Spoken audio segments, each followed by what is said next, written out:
Courts are flooded with such kind of disputes. और उसके बाद अगर मैट्रिमोनियल डिस्प्यूट हो जाए तो आपके पास स्कोप नहीं होता फिर लाइफ को दोबारा से रिवाइव करने के लिए। सेकेंडली, आपने बहुत देखभाल करके शादी करी, बेस्ट पर्सन से शादी करी, जब डिस्प्यूट हो गया तो that best person becomes a worst person.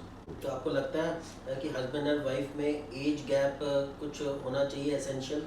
पहले तो ये था कि शादी होती थी तो लोग आप पति पत्नी ने आपस में देखा भी नहीं होता था। आजकल जो है पहले समझ करके और फिर शादी करना चाहते हैं। मैं ये सोचता हूँ कि डाइवोर्स का कंसेप्ट है ही क्यों? आप अपने बाय बर्थ ना माँ को बदल सकते हो, ना बाप को बदल सकते हो, ना भाई को बदल सकते हो। तो सिर्फ एक वाइफ को बदलने का भी हक, कहते हैं कि मैरिजेस तो आर मेड इन हेवन, ये भी ऐसी चीज़ है जो ब्रेक डाउन नहीं हो सकती और उसी में ही समझौता करना है। नमस्कार दोस्तों, मैं राजेश अग्रवाल और आज मैं एक सोशल मुद्दे पे एक शख्स लेके आया हूँ आपके पास। मेरे फ्रेंड हैं पुराने और लाइफ कोच हैं, मोटिवेशनल स्पीकर हैं, मिस्टर इंदर अग्रवाल। नमस्कार सर, मैं आपको बहुत दिनों बाद मिल रहा हूँ और मैं देख रहा हूँ आपकी कुछ वीडियोस भी देखी मैंने और आप में बहुत ठहराव आ गया है इस मैच्योरिटी का। क्या आपके अभी पीछे अपने बेटे की शादी की थी, उनको एस्टैब्लिश किया था, उससे सोशल जो आपने ऑब्लिगेशंस पूरे किए उससे कुछ लेना देना है? How do you have matured this much? Rajesh ji, एक बहुत ही अच्छा और गहरा सवाल है। आपने मेरा परिचय दिया as a life coach, as a motivational counsellor, और उसके बाद आपने एक बात कही कि काफ़ी आपके व्यवहार में ठहराव आ गया है। ये बिल्कुल 100% सच्चाई है। जब हम ज़िंदगी को जीते हैं और अपने उम्र के पड़ाव पर आगे बढ़ते चले जाते हैं तो ये ज़िंदगी हमें बहुत कुछ सिखाती है। समय के साथ साथ अगर हम उसको एज ए स्टूडेंट उसको ग्रहण करते चले जाते हैं, उसको महसूस करते चले जाते हैं, तो हमारी लाइफ में अपने आप परिवर्तन आते चले जाते हैं। आज मेरा अपना एक यूट्यूब चैनल है, Ehsaas by Inder Agarwal life coach करके। मैं बहुत सारी वीडियोस उसमें डालता हूँ, बहुत सारे लोग मेरे से कनेक्ट होते हैं, फ़ोन आते हैं, लोग पर्सनली भी मिलते हैं। बेसिकली क्या है कि ज़िंदगी को जीना सीखना पड़ता है और वो हमें आना बहुत ज़्यादा ज़रूरी है। उसी सब चीज़ों के बारे में आज हम बात करेंगे। सर, मैं पहले मैरिज से रिलेटेड, क्योंकि मैट्रिमोनियल डिस्प्यूट्स आजकल मैं देख रहा हूँ बहुत ज़्यादा हो रहे हैं। Courts are flooded with such kind of disputes. पहले तो बहुत अर्ली मैरिजेज हो जाती थी, अब तो बहुत लेट मैरिजेज होती हैं। 30 साल में, 32 साल में, 29 साल में मैरिज हो रही है। और उसके बाद अगर मैट्रिमोनियल डिस्प्यूट हो जाए तो आपके पास स्कोप नहीं होता फिर लाइफ को दोबारा से रिवाइव करने के लिए, क्योंकि those disputes also get resolve only at a very later stage. Secondly, आपने बहुत देखभाल करके शादी करी, बेस्ट पर्सन से शादी करी, जब डिस्प्यूट हो गया तो that best person becomes a worst person. It becomes such a highly contested, patience इतने ज़्यादा हाई होते हैं कोर्ट्स में, आप मानेंगे नहीं। रोज़ कोर्ट में कम से कम 40-50 केसेस होते हैं एक कोर्ट में। अगर एक डिस्ट्रिक्ट में देखें 5 कोर्टें हैं तो 200 केस रोज के हो गए एक डिस्ट्रिक्ट में। 4 डिस्ट्रिक्ट हैं तो 800 केस हो गए। हर एक केस में 4-4 महीने की तारीख लगी है, तो यानी 120 से मल्टीप्लाई कर दो। और फिर जो केस हो रहे हैं वो एक पार्टी और दूसरी पार्टी, यानी डबल है। So many families are suffering for such disputes. ये एक हमारा जो हैप्पीनेस इंडेक्स है वो पहले ही काफ़ी कम है दूसरी कंट्री से। इसके बारे में आप, मतलब आदमी हैरान परेशान अगर फैमिली से हो तो वो कैसे सोसाइटी में कोई गुड्स डिलीवर कर सकता है? इसके बारे में आप कुछ बताइए। देखिए राजेश जी, जहाँ तक कोर्ट केसेस का सवाल है, कोर्ट केसेस तो पहले भी होते थे, आज भी होते हैं। बस फ़र्क इतना है कि थोड़ी संख्या ज़्यादा हो गई है। उसके दो कारण हैं कि एक तो लोगों में पेशेंस की कमी हो गई है, और हम अच्छाई की तरफ जाने की कोशिश कम करते हैं, संभावनाओं की तरफ जाने की कम कोशिश करते हैं। पेशेंस की भी कमी पहले से बहुत ज़्यादा बढ़ती जा रही है। तो ये जो आपका सवाल है, इसमें 2-3 सवाल इकट्ठे हैं, मैं इनको सेग्रीगेट करके आपको बताता हूँ। सबसे पहले तो हमें समझने की ये ज़रूरत होती है कि जो ज़िंदगी हमें मिली है, भगवान ने जो हमें ये जीवन दिया है, इसको समझना सबसे ज़्यादा ज़रूरी है। उसने हर चीज़ अपने समय पर डिसाइड करके, निर्धारित करके इस जीवन को बनाया है। हमारी बॉडी के इफ़ेक्ट्स भी, बॉडी के चेंजेस भी, हमारे मानसिक विचार, मानसिक बदलाव और जीवन को जीने का जो ढंग है, वो हर एक चीज़ की एक सीमा निर्धारित है। उसकी वजह से यदि हम उसमें बैलेंसिंग को ख़राब कर देते हैं, मान लीजिए हम बात करते हैं बड़ी आयु में शादी करने की, जैसे 30 साल, 32 साल या 35 साल में हम जब शादी करते हैं, तो हम जीवन की आधी ज़िंदगी को जी चुके होते हैं। लेकिन वास्तव में जो है, सरकार ने भी, आपने देखा होगा कि 21 साल की उम्र में शादी की आयु को डिसाइड किया हुआ है कि आपको 21 के बाद शादी कर लेनी चाहिए। अब उसमें सवाल ये उठता है कि भाई 21 की उम्र में जो बच्चे हैं वो एजुकेशन पूरी नहीं कर पाते, या आज क्योंकि जीवन बहुत तेज़ी से चल रहा है, तो बहुत सारी चीज़ें ऐसी हैं जो समय के साथ करनी ज़रूरी हो जाती हैं। तो उसमें ये हो सकता है कि भाई हम 24 तक, 25 तक, 26 तक अगर अपनी प्लानिंग कर लें, परिवार के लोग भी उस चीज़ को समझ लें, बच्चे भी समझ लें, तो ये जो चीज़ें आपने मेरे से पूछी, बताने की मैं कोशिश कर रहा हूँ कि ये धीरे धीरे कम होती चली जाएंगी। जैसे कि आपने पुराने इतिहास में देखा होगा कि जो शादियाँ एक सीमा के अंदर की आयु के माध्यम से जब हो जाती हैं, तो उसमें फैमिली जल्दी सेटल हो जाती है। उसके दो रीज़न हैं कि जब शादी समय पे हो जाती है तो बच्चे भी समय पे हो जाते हैं। पहले तो ये होता था कि भाई शादी होने के इमीडिएट साल भर के बाद बच्चा पैदा हो जाता था, लेकिन अब क्योंकि बच्चे थोड़े से एडवांस हो गए हैं, मॉडर्नाइज तरीके से लाइफ को जीने की कोशिश करते हैं, बहुत अच्छी बात है, क्योंकि जीवन में परिवर्तन आते हैं तो उनको स्वीकार करना भी बहुत ज़्यादा ज़रूरी है। तो जो आज की मॉडर्न टेक्नोलॉजी चल रही है, उसको देखते हुए हम ज़्यादा से ज़्यादा 1 साल 2 साल का गैप शादी के बाद रखें, तो उससे क्या होता है कि एक तो जो मैच्योरिटी लेवल है, जिसे हम लव बोलते हैं, जिसे प्यार बोलते हैं, एक दूसरे के प्रति लगाव बोलते हैं, एक रिश्ता है पति पत्नी का, उस पति पत्नी के रिश्ते को हम जब जीने की कोशिश करते हैं तो उसके अंदर एक मोहब्बत, लव, ये सब चीज़ें ऑलरेडी पैदा हो जाती हैं। ये एक संसारिक नियम है, ये ईश्वर ने भी हमारी सोच, हमारी मानसिकता, हमारे शरीर को इसी तरीके से बनाया है। लेकिन जब हमारी आयु अधिक हो जाती है तो हम आयु के हिसाब से मानसिक तौर पर मैच्योर ज़्यादा हो जाते हैं। जब मैच्योर ज़्यादा हो जाते हैं तो कुछ चीज़ें जो हमारे लिए बहुत बड़ा महत्व रखती थी, वो हमारे लिए छोटी हो जाती हैं। हमें ये लगने लगता है कि ये तो जीवन का एक नेसेसरी या कुछ ऐसा मान लीजिए कि भी जो हमें करना ही है। तो वो जो एक इमोशंस होते हैं, जो फीलिंग्स होती हैं, जो एक दूसरे के प्रति लगाव होता है, पति पत्नी के जो एक रिलेशन की हम बात करते हैं या रिश्तों की बात करते हैं, हम उनसे काफ़ी आगे निकल जाते हैं, जिसकी वजह से मतभेद बढ़ जाते हैं। एक बराबरी का, मैं ये नहीं कहता कि भाई पत्नी में और पति में, हस्बैंड वाइफ में बराबरी का दर्जा नहीं होना चाहिए, क्योंकि आज एजुकेशन का लेवल, इनकम का लेवल, रहन सहन, सभी चीज़ें अपने आप में एक बराबरी का महत्व रखती हैं। लेकिन क्योंकि हम भारत में रहते हैं, भारत की संस्कृति और भारत की संस्कारों के बीच हम अपने जीवन को चलाते हैं, तो उसकी कुछ ऐसी प्रक्रिया है कि अगर हमें व्यक्तिगत तौर पर लगाव नहीं होगा, मानसिक तौर पर लगाव नहीं होगा, उन रिश्तों के माध्यम से लगाव नहीं होगा, तो हमारे अंदर जो एक पेशेंस है, जो संयम रखने की शक्ति है, वो कम हो जाती है। एक सबसे बड़ा कारण ये हो। तो आपको लगता है कि हस्बैंड और वाइफ में एज गैप कुछ होना चाहिए एसेंशियल, सो दैट दे में अंडरस्टैंड बेटर। और आजकल तो उल्टा है, वाइफ्स की एज जो है ज़्यादा है, जैसे अभी प्रियंका चोपड़ा, जोनस है ना, ऐसे और भी film, but those film standards are not the actual standards in the society.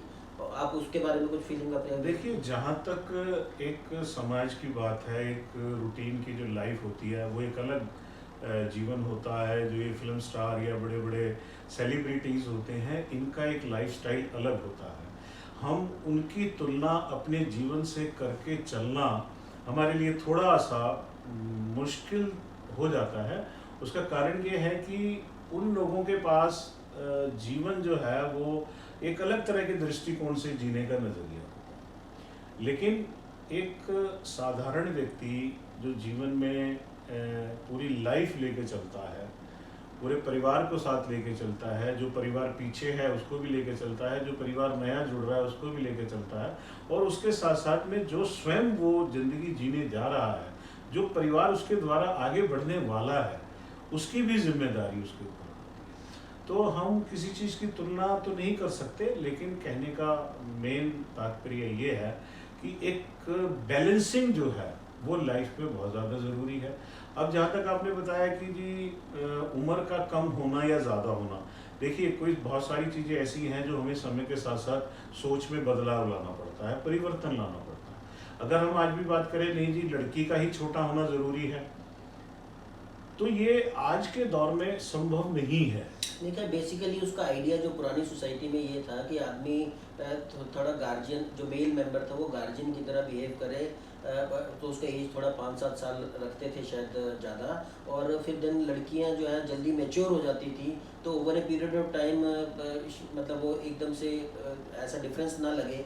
May be that was the reason at that point of time. देखिए, आपका जो कहना है वो ये ऐसा नहीं है, आज के दौर में ऐसा नहीं है। वो था कोई ज़माना जब विचारधारा इस तरह की थी और काफ़ी हद तक वास्तविकता भी उसमें थी, लेकिन आज के दौर में इन चीज़ों को मद्देनज़र रखते हुए हमें ये मान के चलना ये थोड़ा सा कठिन हो जाता है। अब सवाल ये उठता है कि जो मैं बात कर रहा था आपसे रिश्तों की, पति और पत्नी और पति के रिश्ते जो हैं उसको समझना सबसे ज़्यादा ज़रूरी है। उन दोनों रिश्तों की अपनी अपनी एक जिम्मेदारियां हैं, उन दोनों रिश्तों का अपना एक लगाव है, उन दोनों रिश्तों में एक भाव है जो आजकल बहुत सारे रिश्तों में, फैमिलीज़ में धीरे धीरे ख़त्म होता जा रहा है। उसके दो कारण सबसे बड़े हैं कि हम अपने डिसीज़न को लेने के लिए अन्य लोगों की सलाह बहुत ज़्यादा लेने की कोशिश करते हैं। तो उससे हमारे अंदर दो चीज़ें पैदा हो जाती हैं कि जो चीज़ हम पॉजिटिव तरीके से सोचकर उसका निर्णय लेने की कोशिश करेंगे तो हमारे लिए ज़्यादा बेहतर होगा, क्योंकि परिस्थिति तो हम जी रहे हैं, परिस्थिति का सामना हम कर रहे हैं, तो हमें निर्णय अपने हिसाब से लेने चाहिए। और जीवन में हमेशा ये ध्यान रखना चाहिए कि मैं जिन लोगों से सलाह ले रहा हूँ, क्या उनकी मानसिकता या उनका व्यवहार या उनकी सोच मुझे एक अच्छे सौहार्दपूर्ण जीवन की तरफ लेके जाएगी या मुझे किसी गलत रास्ते पर लेके जाएगी। इसका निर्णय भी स्वयं करना होता है, क्योंकि जिस आयु में हम चल रहे हैं वो उतना अनुभव हमें आ जाता है कि हमें किन निर्णयों पर चलना है। दूसरी बात, जो सबसे बड़ी बात एक मानने की होती है कि चाहे वो पति हो चाहे पत्नी हो, झुकने की प्रवृत्ति, क्षमा करने की प्रवृत्ति, क्षमा मांगने की प्रवृत्ति, ये बिल्कुल खत्म हो गई है। रिश्तों में क्षमा करना, क्षमा मांगना और अपनी बात पर अड़े ना रहना, ये जीवन का एक सार है।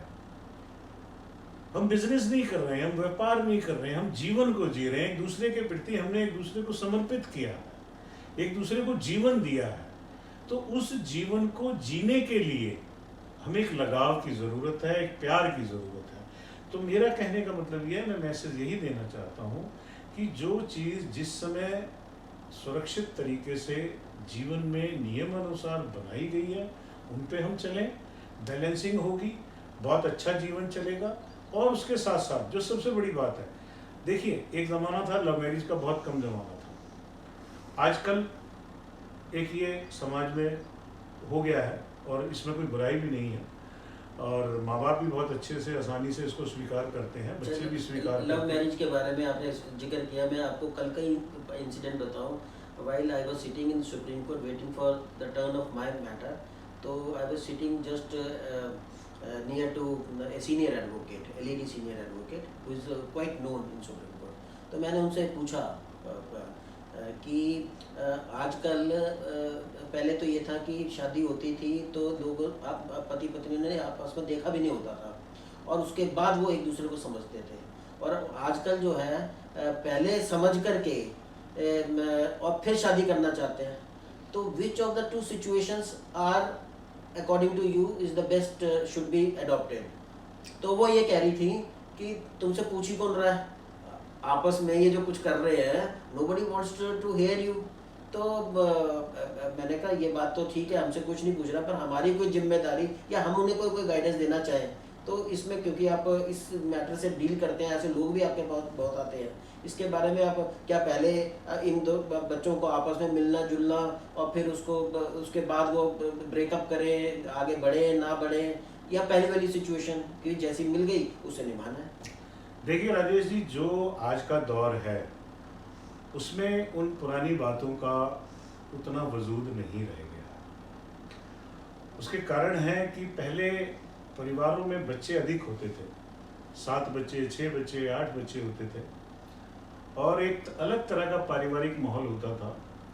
तो उस सिचुएशन में वो सब चीज़ें चल जाती थी। लेकिन आज क्योंकि सभी कुछ परिवर्तित हो गया, एजुकेशन लेवल परिवर्तित हो गया है, इनकम के सोर्सेज की चेंज आ गई है, फैमिली में बच्चों का कम होना एक आम धारणा हो गई है। 2 या 3 बच्चे मैक्सिमम, 1 या 2 बच्चे आपको संतान के रूप में मिलेंगे। अब सवाल ये उठता है कि जो आपने उनको एक धारणा बना ली कि जी मुझे अपने बच्चों की लव मैरिज तो स्वीकार ही नहीं है, यहाँ मैं समझता हूँ आज के दौर में माँ बाप थोड़ा गलत हैं।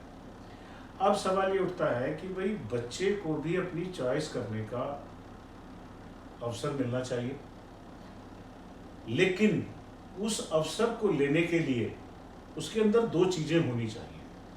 सबसे पहले पारिवारिक संस्कार, उसके बाद एक मैच्योरिटी होती है। मैच्योरिटी का मतलब यहाँ ये है कि उसके अंदर निर्णय लेने की क्षमता बहुत परिपक्व होनी चाहिए।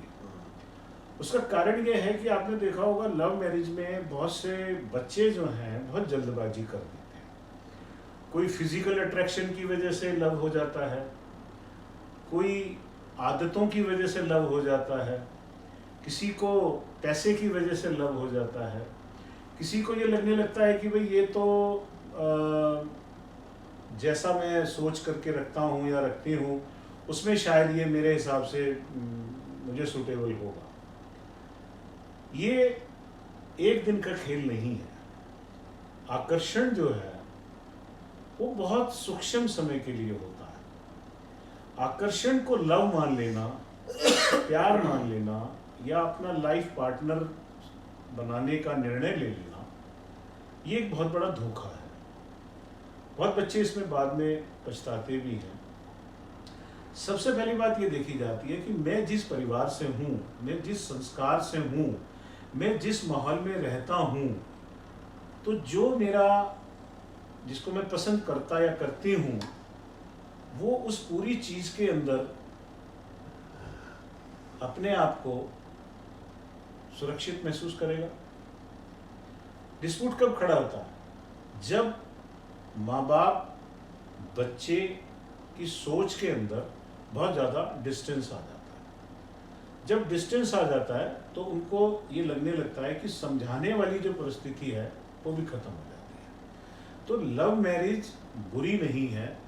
लव मैरिज आज के दौर में, लव मैरिज का देखिए मोटा मोटा सिस्टम क्या है कि भाई जो जिससे आप शादी कर रहे हैं, जिसके साथ आपको जीवन बताना है, उसका सिलेक्शन आपने किया, आपके परिवार ने नहीं किया, आपके माँ बाप ने नहीं किया। जब आपने किया तो वो एक तरफा फैसला जो है समाज या परिवार के लोग मानना शुरू कर देते हैं। मैं कहता हूँ इसमें दोनों लोगों को बदलने की आवश्यकता है। माँ बाप को भी अपनी सोच को बदलने की आवश्यकता है, बच्चों को भी अपनी सोच को बदलने की आवश्यकता है। और आपसी डिस्कशन के बाद मैं ये मानता हूँ, मेरे पास बहुत से लोग डिस्कशन के लिए आते हैं, अपनी काउंसलिंग करते हैं, कि जो लव मैरिज या इस तरह की जो मैरिजेज होती हैं जो परिवार की रजामंदी से नहीं होती, अगर उसमें जल्दी होगी, जिद होगी या बहस होगी तो उसके निर्णय गलत होने के कारण हो सकते हैं। तो मेरा कहने का मतलब यही है कि आप उससे घृणा ना करें, उससे बचने की भी कोशिश ना करें।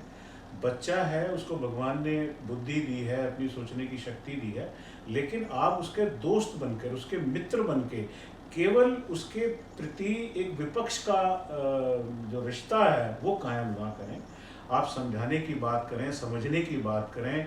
और मैं जहाँ तक समझता हूँ, जो बच्चे बहुत अच्छे तरीके से इन चीज़ों को समझते हैं, आज बहुत अच्छी रेशियो में लव मैरिज सक्सेस है। वो इंडिपेंडेंट भी बहुत जल्दी हो जाते हैं, वो माँ बाप की रिस्पेक्ट ज़्यादा करते हैं। क्यों? कि वो जिन रिश्तों में एक दूसरे के प्रति लगाव होगा, एक दूसरे के प्रति मोहब्बत होगी, रिस्पेक्ट होगी, और पति पत्नी के रिश्तों में उस दर्जे को महत्वता देकर चला जाएगा, तो मैं समझता हूँ कि इस तरह के रिश्तों में कभी भी कड़वाहट नहीं आ सकती, और अदालत जैसी स्थिति तो शायद कभी भी नहीं आ सकती। दो बातें मेरे दिमाग में अभी आ रही हैं। एक तो ये कि अदालतों में तो अभी लॉ भी हो गया कि पहले तो अब irretrievable break down of marriage is also allowed in certain circumstances, और सुप्रीम कोर्ट उसमें लिबरल अप्रोच ले रही है। लेकिन अगर आपने साथ में नहीं रहना, diverse should be easily granted, जबकि पहले होता था diverse was seldom A situation, और बहुत लिमिटेड ग्राउंड्स पे जो है डाइवर्स मिलना चाहिए। मैं ये सोचता हूँ कि डाइवोर्स का कंसेप्ट है ही क्यों भाई। आप डाइवोर्स आप अपने बाय बर्थ ना माँ को बदल सकते हो, ना बाप को बदल सकते हो, ना भाई को बदल सकते हो। तो सिर्फ एक वाइफ को बदलने का भी हक आपको, या हस्बैंड को भी बदलने का भी हक, एक कहते हैं कि मैरिजेस तो are made in heaven, that is made by God. अब उसको उस नज़र से देख करके ये भी ऐसी चीज़ है जो ब्रेक डाउन नहीं हो सकती, और उसी में ही समझौता करना है। तो डाइवोर्स का कंसेप्ट मेरे हिसाब से तो होना ही नहीं चाहिए, although I am saying what is being followed just opposite. This is one. Secondly, choices कैसे करें, how to select a match. अब आज शादी.com, जीवनसाथी.com, इस तरह, या मैट्रिमोनियल एजेंसीज, अब उसमें क्या आता है, वांटेड ए ब्राइड और ग्रूम ऑफ दिस हाइट, और इतना पैकेज, और 4-5 ऐसे ऑप्शंस होते हैं। उसको देख कर के आजकल मैरिजेस हो रही हैं, और कितनी सक्सेसफुल हो रही हैं, कितनी नहीं हो रही, ये इस पे आप थोड़ा लाइट थ्रो कीजिए। देखिए, पहला आपका सवाल राजेश जी ये था कि कानून के अंदर तलाक की व्यवस्था या शादी के बाद सेपरेट होने की व्यवस्था ही क्यों है। समाज में सब चीज़ें यथा समय, यथा संभव ज़रूरी होती है। ऐसा नहीं है कि माँ बाप को बच्चे नहीं छोड़ते, या भाई बहनों में रिश्ते खराब नहीं होते, रिश्तेदारी में रिश्ते खराब नहीं होते। वो एक इस प्रकार के रिश्ते हैं जिनको आप मन से मानकर अगर छोड़ देंगे तो वो रिश्ता खत्म हो जाता है। उसमें ये बाध्यता नहीं होती कि आपको ज़रूर उनके साथ रहना है। मान लीजिए आपकी माँ बाप से नहीं बनती, तो आप अपना सेपरेट रह सकते हो, उसमें अदालत की ज़रूरत नहीं है। लेकिन ये जो शादीशुदा, शादी वाला जो सब्जेक्ट है, इसमें तलाक इसलिए ज़रूरी हो जाता है कि आप दो दिल, दो शरीर, दो आत्माएं एक जैसी विचारधारा में एक दूसरे के साथ एडजस्ट नहीं कर पा रहे हैं। कई दफ़ा कुछ समस्याएं जेन्युइन भी होती हैं, शराब का पीना, मारना पीटना, गाली देना, या पति परेशान है पत्नी के द्वारा और पति है पत्नी के द्वारा, और उम्र का जो समय है वो बहुत लंबा है। अब उसको काटने के लिए, काटना एक अलग चीज हो गई, उसको जीने के लिए आपको एक अच्छे सुरक्षित और मन मुताबिक जीवन साथी की आवश्यकता है। जिंदगी में बहुत सारे निर्णय ऐसे होते हैं जो गलत भी हो जाते हैं या परिस्थिति के हिसाब से बदलने भी पड़ते हैं। तो ये जो तलाक जैसी जो स्थिति है, ये बहुत आवश्यक भी है ताकि हम किसी चीज को लंबा ना खींच सके। अगर हम पति पत्नी के रिश्ते में हैं तो हम अगर सेपरेट भी हो जाते हैं, अलग भी रहने लग जाते हैं, तो हम दूसरी शादी नहीं कर सकते, हम किसी दूसरे स्त्री या पुरुष के साथ अपना जीवन नहीं बिता सकते। तो ये एक प्रणाली है, कानून की प्रणाली है, सरकार के द्वारा बनाई गई है, समाज के द्वारा बनाई गई है, जो अपने स्थान पर जरूरी है। लेकिन इसमें जो सबसे बड़ा सवाल है कि क्या हम उसका प्रयोग सही कर पा रहे हैं। आज के दौर में जो आप देखें तो जो तलाक के केसेस बढ़ते जा रहे हैं वो इसलिए बढ़ते जा रहे हैं जबकि कोर्ट ने मीडिएशन का भी प्रोविज़न दिया हुआ है, 6 महीने का टाइम भी दिया हुआ है, और डिक्लेयर होने के बावजूद भी कोर्ट ये चाहती है कि भाई ये वापस इनका पैचअप हो जाए। कोर्ट अपनी तरफ से पूरी कोशिश करती है। कोर्ट का उद्देश्य ये नहीं है कि तलाक दिया जाए, एविडेंस भी आती हैं, तारीखें भी पड़ती हैं, उसके बावजूद बहुत सारी सिचुएशंस को ऐसा जनरेट किया जाता है कि भाई लोगों का आपस में फैसला हो जाए, बातचीत हो जाए, रिश्तेदारों के द्वारा फैसला कराने की कोशिश की जाती है। लेकिन जब स्थिति ऐसी हो जाती है कि जिसको कंट्रोल नहीं किया जा सकता, तो कोर्ट को भी अंत में जाकर उन लोगों को तलाक के लिए कहना पड़ता है। अब सबसे बड़ा सवाल ये उठता है कि आज के दौर में, जो आपने सबसे पहला सवाल ये किया था कि तलाक के केसेस की संख्या बहुत तेजी से बढ़ रही है, वो इसलिए बढ़ रही है कि हम दूसरे से तो परिवर्तन की उम्मीद करते हैं, लेकिन खुद परिवर्तित होने की क्षमता अपने अंदर नहीं रखते। जो रिश्ते होते हैं, चाहे वो पति पत्नी का रिश्ता हो, माँ बाप का रिश्ता हो, भाई बहन का रिश्ता हो, एक गुरु और शिष्य का रिश्ता हो, एक मित्र का रिश्ता हो, रिश्ता कोई भी होगा वो जब ही चल पाता है जब हम उसमें अपने आप को और दूसरे को उस रिश्ते में उस दर्जे में लेके चलेंगे। जब हम दर्जे से बाहर आ जाएंगे, उस रिश्ते से बाहर आ जाएंगे, तो हम एक दूसरे को दुश्मन जैसी नज़र से देखना जब शुरू कर देंगे तो हमें उस परिस्थिति में जाना पड़ता है। इसमें सबसे बड़ा रोल दो लोगों का है कि जिन लोग, जो हमारे दायरे के लोग हैं, हम किस सोसाइटी में बैठते हैं, किन लोगों के बीच में बैठते हैं, किन लोगों से हम बातें करते हैं, किन लोगों की हम बातें सुनते हैं, मानते हैं, क्या उसका चयन हमने सही किया था। अगर हमने उसका चयन सही नहीं किया तो उसका इफेक्ट हमारी लाइफ पे आएगा। बस सिंपल सी बात है।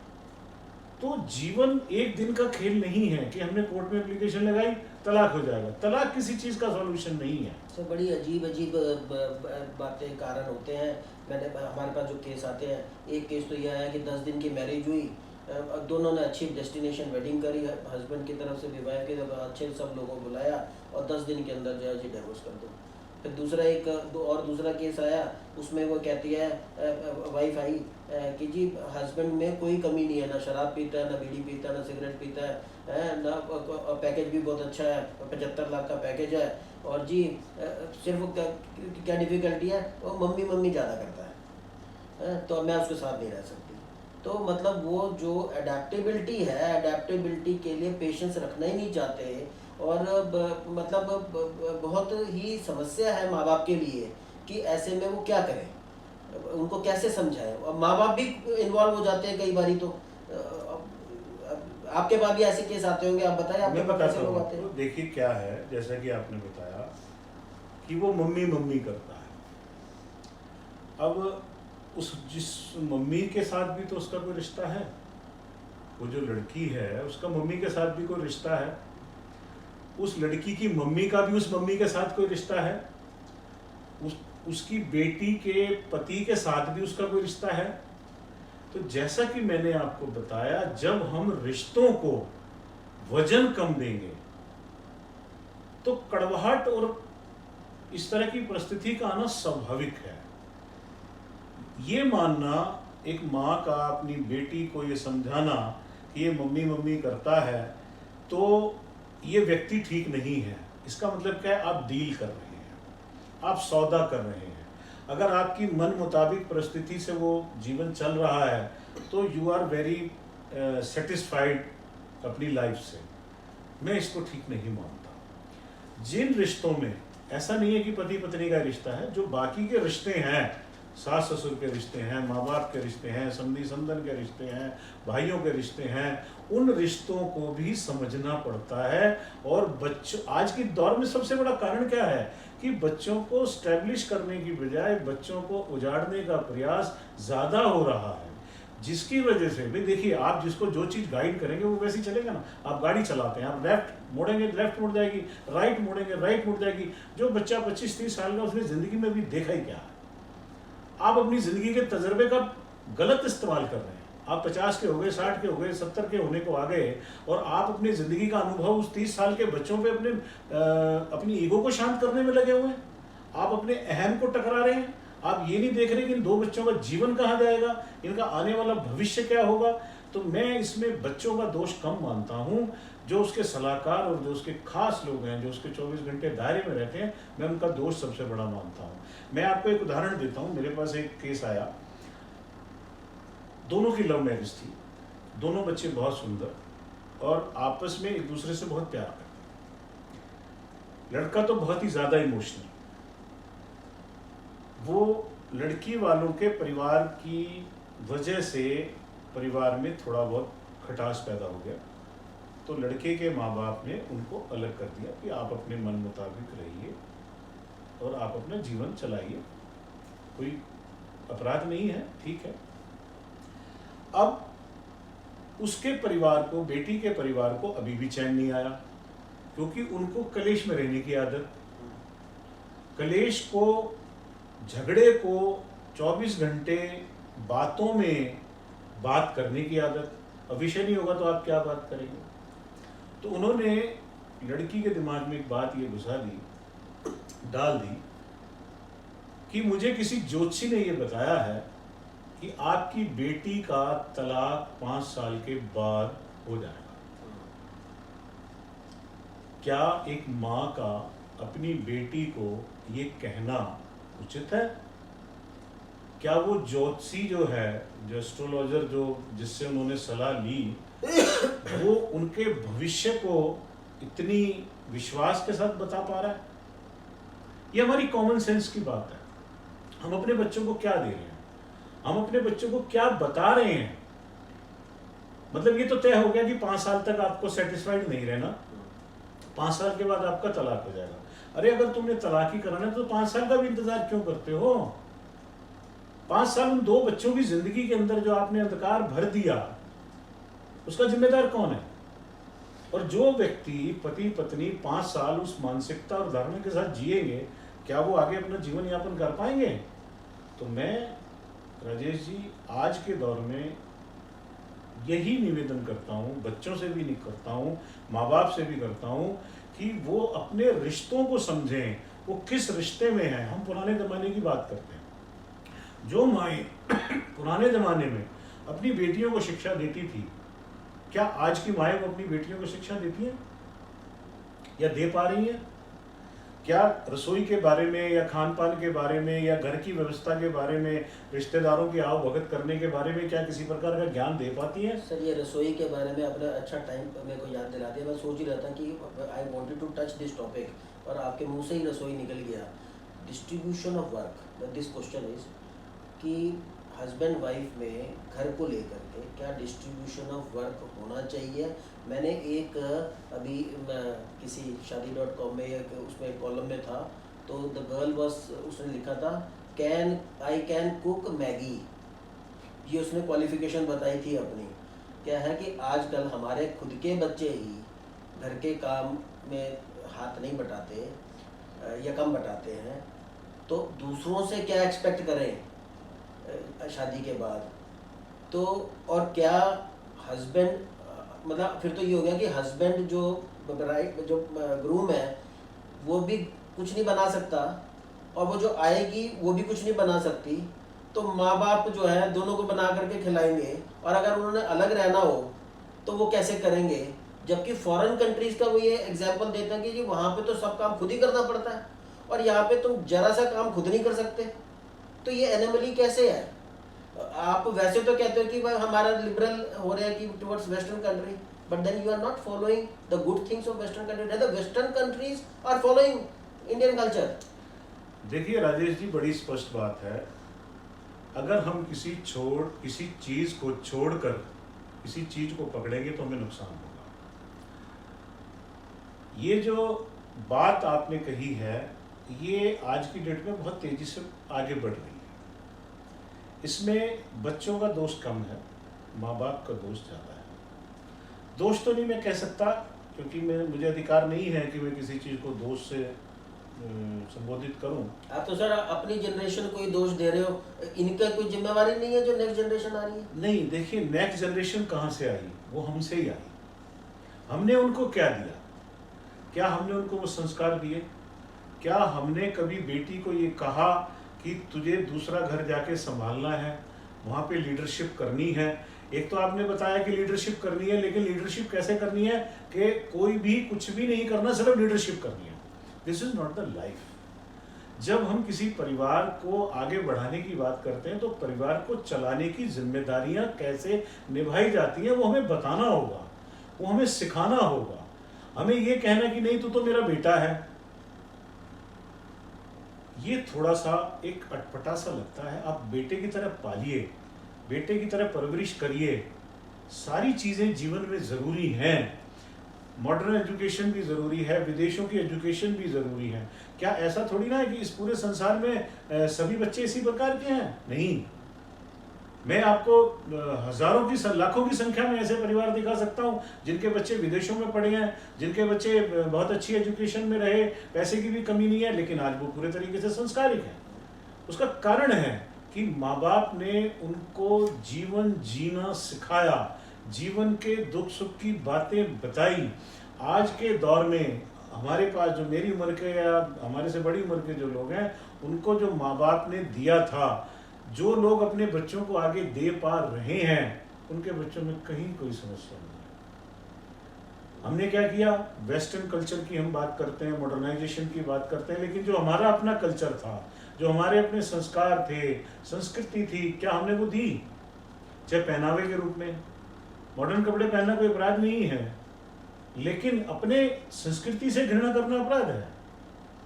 जहाँ से हम निकले हैं, जहाँ से हम आए हैं, जहाँ से हम बने हैं, जहाँ जिस रीत रिवाज में, जिस संस्कार में हमें जीना है, उसका संज्ञान अगर हम नहीं देंगे और बाद में हम बच्चों को दोष देंगे, उनकी सोसाइटी को देखेंगे नहीं, हमारे बच्चे किन लोगों में उठते बैठते हैं, किस माहौल में आते जाते हैं, किस समय तक बाहर रहते हैं। ऐसा नहीं है कि आप पाबंदियां करिए, पाबंदियां करना ज़रूरी नहीं है, लेकिन बच्चों को उसके बारे में बताना बहुत ज़्यादा ज़रूरी है। अगर हम खुद उस चीज़, देखिए जो आप किसी को कुछ देंगे वही दिखेगा। आपने आज लोग अपना दोष छिपाने के लिए बच्चों को दोष देते हैं, ये थोड़ा सा उचित नहीं है। सर ये आपने थोड़ा सा मेरे को एजुकेट भी कर दिया, and it has compelled me to think again. मैं आज आपकी बात एक बीच में काट के बात करता हूँ। हम वेस्टर्न कल्चर की बात करते हैं। बच्चा जब से पैदा होता है, हम उसे अपनी भाषा से अवगत नहीं कराते, हम उसे पहनावे से अवगत नहीं कराते, अपने तीज और त्यौहार से अवगत नहीं कराते, हम अपनी रिश्तेदारी के नियम और शिष्टाचार से अवगत नहीं कराते, हम खान पान से अवगत नहीं कराते। हम सारा सब कुछ तो बदल दे पा रहे हैं और उम्मीद करते हैं कि जब हम एक उम्र पे जब बच्चा आ जाता है तब वो संस्कारों के मुताबिक हमसे व्यवहार करे। मैं तो इसमें कोई सार्थकता मानता नहीं हूँ। आप जो देंगे वही आपको मिलेगा। आज हमारे संत भी, महात्मा भी, हमारे ग्रंथ भी, हमारा इतिहास भी, हमारे बड़े बड़े जो इतिहासकार हैं, लेखक हैं, उन्होंने सबने यही लिखा है कि जैसा बोएंगे वैसा काटेंगे, जैसा देंगे वैसा मिलेगा। ये कान, ये आंखें, ये नाक, ये मस्तिष्क, शरीर पहले देता है, फिर उसके बाद हम लेते हैं। तो इसके द्वारा हमने अपने विचारों के द्वारा, मन के द्वारा, मानसिक स्थिति के द्वारा जो दिया है, हमें वही मिलेगा। इस पे अफसोस करने की कोई बहुत ज़्यादा बड़ी आवश्यकता नहीं है।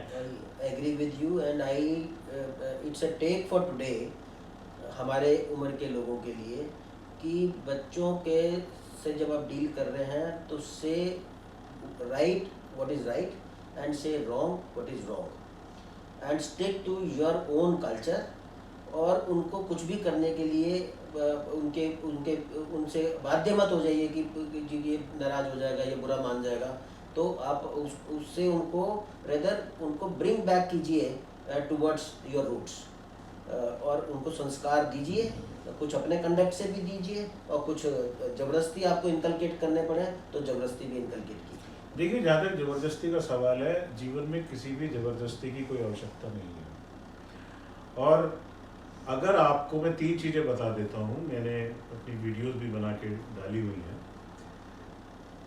आपने अगर अपनी ज़िंदगी की बैलेंसिंग ठीक रखी हुई है, परिवार को कितना समय देना है, अपने व्यापार को कितना समय देना है, अपने मित्रों को कितना समय देना है, अपने माँ बाप को कितना समय देना है, अगर वो आपने बिल्कुल सिस्टम में प्लान किया हुआ है, तो आपको कभी दिक्कत नहीं आएगी। जहाँ जिस चीज़ की मिसिंग होगी, मान लीजिए हम कोई सब्जी की बात करते हैं या किसी स्वाद वाली चीज़ की बात करते हैं, अगर उसमें से कोई भी चीज़ कम हो जाती है, मान लीजिए नमक कम हो जाता है, मिर्च कम हो जाती है, या कोई भी चीज़ ऐसी चीज़ कम हो जाती है, तो वो स्वादहीन हो जाती है। इसी प्रकार हमारी ज़िंदगी है, हमें किस समय अपने परिवार को समय देना है, क्या शिक्षा देनी है, कौन से संस्कार देने हैं, उनसे तो हम अगर वंचित उनको रखेंगे, तो ये कोई कहना उचित नहीं कि मेरी आने वाली पीढ़ी मेरी परवाह नहीं करती। आज की माएँ इतना समय भी नहीं दे पाती अपने बच्चों को कि वो बच्चे मिलने के लिए भी 2-2 दिन का अंतराल हो जाता है। ये मैं स्वयं इस बात को कह सकता हूँ, क्योंकि मेरे पास जब काउंसलिंग के लिए लोग आते हैं तो ऐसी छोटी-छोटी बहुत सारी समस्याएं हैं। माँ बाप के पास टाइम नहीं है, बच्चों को देने के लिए टाइम नहीं है, फिर एक समय के बाद ये हो जाता है बच्चे हमसे बात नहीं करते। जब आपने अपनी माँ का रोल अदा नहीं किया, तो आप उससे बच्चे के रोल की भी वो मत रखिए, उम्मीद मत रखिए कि भाई वो भी आपको उस तरीके से ट्रीट करेगा। I know that as a counsellor आपके पास पति पत्नी के अलावा और भी सोशल इश्यूज आते हैं, जिसके ऊपर हम कुछ सीरीज बनाएंगे आपके साथ, तो क्योंकि ये सेशन सिर्फ यहाँ पे कंप्लीट नहीं होगा। Relationship between father and son, between daughter and mother, and between brother and sister, ये सारी चीज़ें जो हैं has to be dealt with separately in a intensive discussion with you, and I hope that you will be available for such good talks and which will be beneficial to our audience. I therefore इसको इतना लंबा video ना हो जाए, तो इसलिए अभी मैं इस बात को यहाँ पे विराम देता हूँ। And I from the core of my heart I give my gratitude to you that you have come, spared so much time। और मेरे को लगता है कि हमारी इस वीडियो से कुछ हमने मंथन तो किया है, उसमें हर चीज़ का हमारी सोच परफेक्ट नहीं हो सकती, पर फिर भी एक कुछ गाइडिंग फोर्स जरूर रहेगी। आपका इतना एक्सपीरियंस आपने दिया, उसके बाद मैं इस पे अंत में राजेश जी आपको एक ही बात कहना चाहूँगा, हम दूसरों को बदलने की कोशिश कम करें, अपने आप को बदलने की कोशिश ज़्यादा करें। अगर हम अपने आप को बदलेंगे तो हालात, परिस्थितियाँ, लोग अपने आप बदलते चले जाएंगे। दोस्तों, जैसा कि राजेश जी ने कहा, मैं सदैव आपके लिए अवेलेबल हूँ। आप कभी भी संपर्क कर सकते हैं, बात कर सकते हैं। जैसा राजेश जी का आदेश होगा, मैं विषयों पर आपको जानकारी देता हूँ। बहुत बहुत शुक्रिया। Thank you so much.